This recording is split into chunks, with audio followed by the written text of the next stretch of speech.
السلام عليكم. البارحة قبيل أذان المغرب فوجئت أسرتي بقرع عنيف على الباب.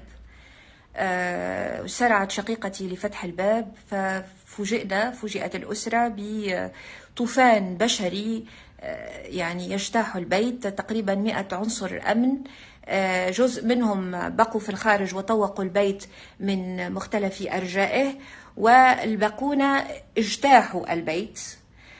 بدأوا بمكتب والدي. أخبرتني والدتي أنهم بدأوا بمكتب والدي، لمحوا أوراق مكتوبة بخط يده على المكتب، انقضوا عليها كمن عثر على كنز ثمين.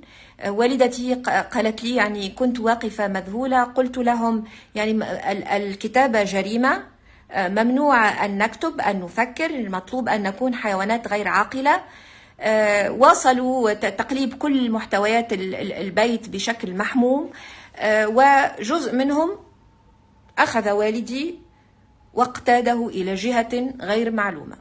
يقال إنها ثكنة العوينة، وما من سبيل التأكد من ذلك، لأنه لم يسمح لمحاميه من التقائه.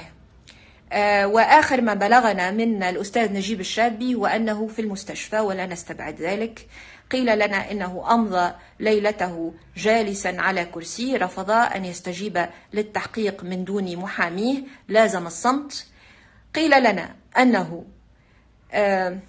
بلغنا أنه طلب استخدام دورة المياه فرفضوا طلبه، واشترطوا أن يبقي الباب مفتوحا، فرفض هذه الإهانة، المعاملة المهينة.